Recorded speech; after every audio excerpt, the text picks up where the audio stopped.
Sahabat logis, hampir semua kitab suci memiliki masalah dokumentasi di awal-awal keberadaannya yang sangat berpotensi menggugurkan kesuciannya terhadap objek yang kita terima hari ini. Nah, bagaimana dengan Quran? Adakah keistimewaan di dalam Al-Quran yang mampu mengatasi persoalan ini? Mari kita bahas pada episode kali ini.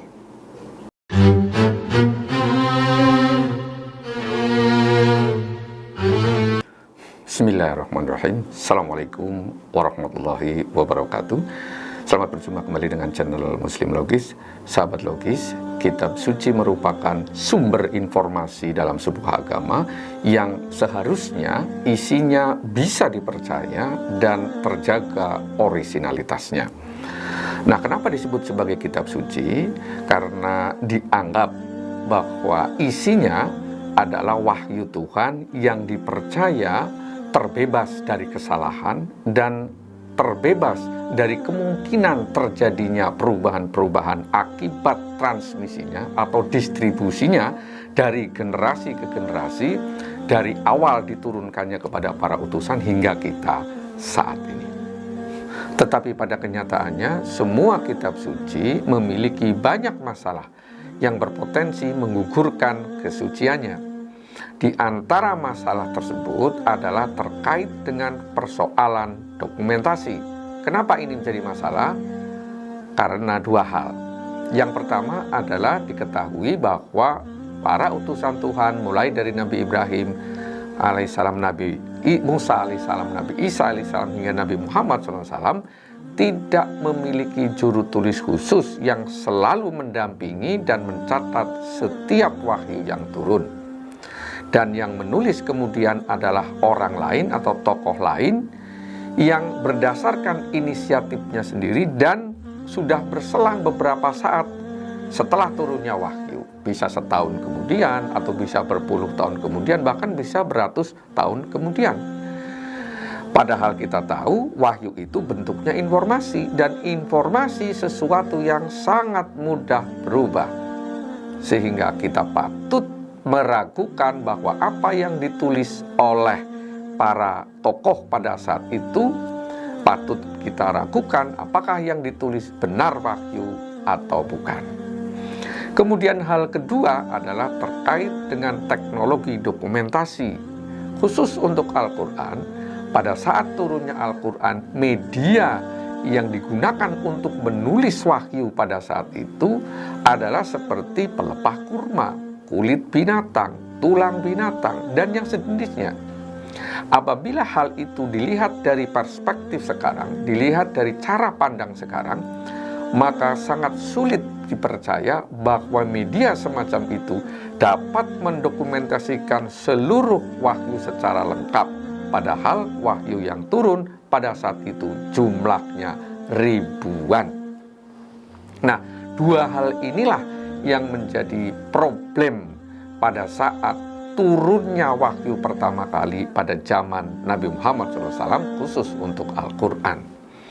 Nah, pertanyaannya sahabat logis, apa yang bisa ditunjukkan oleh Al-Quran?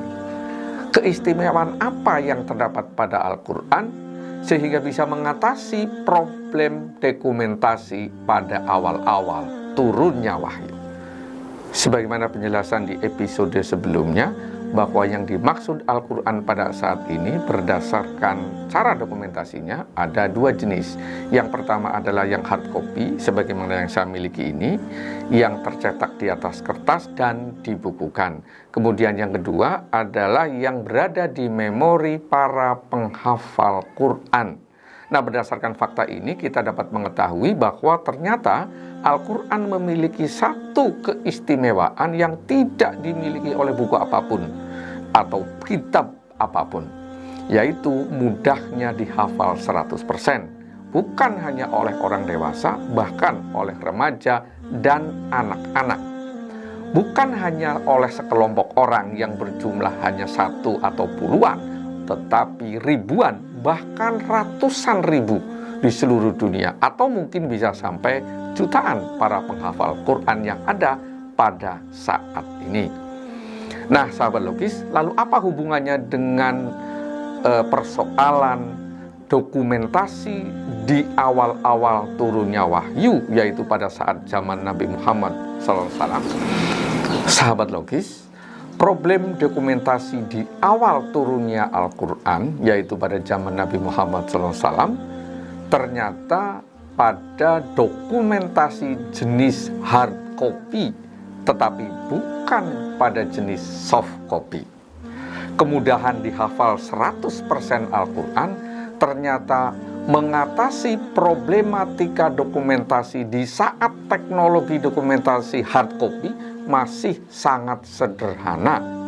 Memang jika mengandalkan hard copy, yaitu media yang digunakan untuk menulis ayat, pasti bermasalah dan sangat tidak bisa dipercaya itu semua bisa mendokumentasikan wahyu secara lengkap. Tetapi berbeda dengan Al-Quran yang memiliki keistimewaan sehingga dokumentasi pada saat itu yang utama justru pada soft copy yang ada di memori para penghafal Quran, yaitu pada para sahabat Nabi dan Nabi sendiri. Nah, sehingga salah anggapan yang menganggap bahwa Nabi tidak memiliki juru tulis. Karena para sahabat Nabi semuanya menjadi juru tulis khusus yang menuliskan wahyu setiap kali turun, bukan pada media tulis, tetapi kepada memori mereka masing-masing. Nah, sahabat logis, hard copy pada saat itu, yaitu di pelepah kurma, kulit binatang, tulang binatang, hanya sebagai pelengkap saja, bukan yang utama. Dan yang utama pada memori para penghafal. Inilah keistimewaan Al-Quran yang mengatasi problem dokumentasi di awal-awal turunnya wahyu yang menjadi masalah semua kitab suci. Ternyata selesai pada Al-Quran. Sahabat logis, keistimewaan Al-Quran yang dapat dihafal hingga 100% bukan hanya dapat menyelesaikan persoalan dokumentasi secara jitu di awal-awal turunnya pada zaman Nabi Muhammad SAW, tetapi juga sekaligus sebagai tanda kebenaran dari Tuhan atau mukjizat yang dapat disaksikan dengan mudah oleh siapa saja, baik yang beriman maupun belum beriman, yang menunjukkan bahwa Al-Quran ini memang benar berisi wahyu Allah Subhanahu wa Ta'ala. Nah, keistimewaan ini dapat dikatakan sebagai mukjizat berdasarkan alasan sebagai berikut.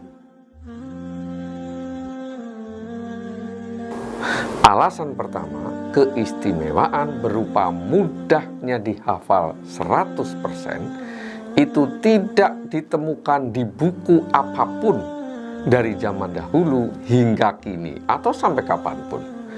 Kalau kemudian yang menghafal mungkin 1-2 orang, itu bisa jadi keistimewaan orang-orang tersebut.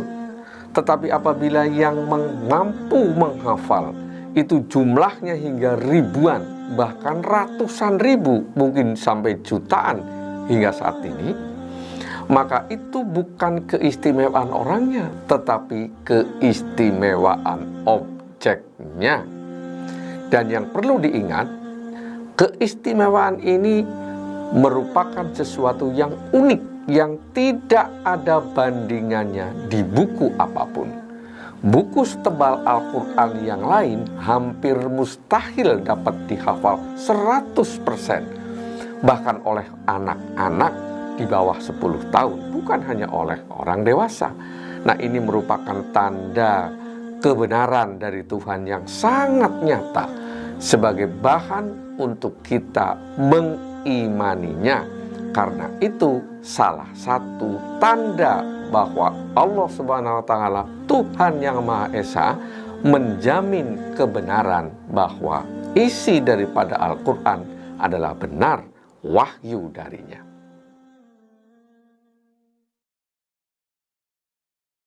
keistimewaan mudahnya dihafal hingga 100% ini menjadikan memori manusia seperti kabel yang digunakan untuk mentransmisikan Al-Quran atau untuk mengirimkan Al-Quran dari generasi awal kemudian ke generasi berikutnya dan hingga kita saat ini.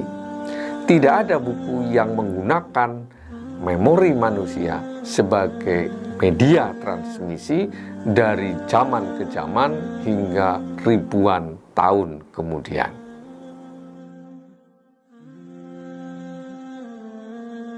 Alasan ketiga bahwa sangat sulit dipercaya oleh akal sehat apabila keistimewaan ini dikatakan sebagai rancangan orang-orang terdahulu atau ide orang-orang terdahulu, dalam hal ini adalah Nabi Muhammad dan para sahabatnya. Tentu saja tidak mungkin, sehingga pasti yang merancang keistimewaan ini dialah yang mengetahui persis karakteristik otak manusia, yaitu Tuhan Yang Maha Esa. Sahabat logis, pada episode kali ini kita hanya membahas tentang dokumentasi Al-Quran di awal-awal keberadaannya. Namun demikian, tetap masih dimungkinkan terjadinya perubahan di dalam perjalanan pengiriman dari awal keberadaannya hingga kita saat ini. Nah, pertanyaannya, adakah keistimewaan lain dari Al-Quran sehingga kita bisa tahu apakah benar Al-Quran steril dari perubahan-perubahan yang mungkin atau tidak? Untuk bisa mengetahuinya, kami ajak sahabat logis untuk mengikuti di episode selanjutnya. Assalamualaikum warahmatullahi wabarakatuh.